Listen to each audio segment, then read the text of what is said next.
दुनिया में हर इंसान की अपनी एक पहचान है। खोजने पर आए तो पता लगाया जा सकता है कि कौन व्यक्ति कहाँ पैदा हुआ था, कहाँ पला बड़ा और उसके परिवार में कौन कौन है। लेकिन अमेरिका के डलास की रहने वाली लॉरी एरिका रफ़ की कहानी आम लोगों से अलग थी। लॉरी कैनेडी ने बलाक रफ़ से शादी की तथा दोनों डलास में बस गए। काफी सारे मिसकैरेज होने के बाद 2008 में लॉरी ने एक बेटी को जन्म दिया। सब कुछ ठीक चल रहा था कि लॉरी की जिंदगी में अचानक एक तूफान आ गया। उसके पति को लगने लगा कि उनकी शादी कामयाब नहीं है तथा दोनों को तलाक ले लेना चाहिए। ये सदमा लॉरी बर्दाश्त ना कर सकी और उसने 2010 में आत्महत्या कर ली। यहाँ तक की कहानी तो दुनिया में बहुत से लोगों के साथ घटित हो चुकी है, लेकिन हैरान कर देने वाली बातें तो लॉरी की मौत के बाद सामने आईं। उसकी मृत्यु के बाद जब उसके सामान की तलाशी ली गई तो उसकी अलमारी से कई ऐसे कागजात निकले जिसने उसके पति और पुलिस को हैरानी में डाल दिया।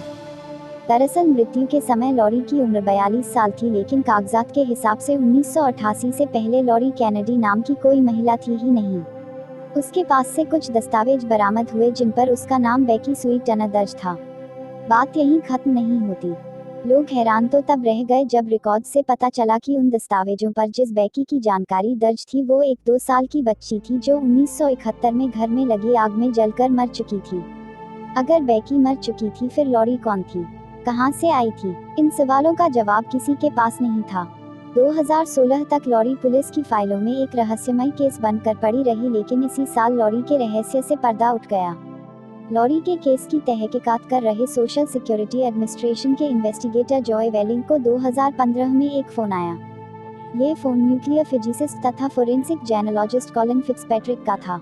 दरअसल 2013 के बाद जब लॉरी की कहानी अखबारों में छपने लगी तब से कॉलिन ऑनलाइन ही इस केस की छानबीन में जुटे हुए थे। कॉलिन ने जॉय को बताया कि उन्होंने लॉरी के डीएनए से उसकी फैमिली हिस्ट्री निकाल ली है, जो फिलाडेल्फिया में रहती है।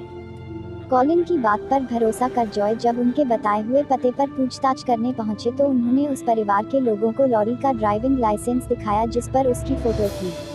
लाइसेंस को देखते ही परिवार के एक सदस्य ने चीखते हुए कहा कि ये तो किम्बरली है। ये लॉरी की मां का परिवार था तथा लॉरी का असली नाम किम्बरली मैकलेन था। जब वह 18 साल की थी तब अपने माता पिता के अलग होने के बाद वो घर से भाग गई थी। इसके बाद उसने अपनी पहचान छुपाने के लिए मरे हुए लोगों की पहचान अपनाई।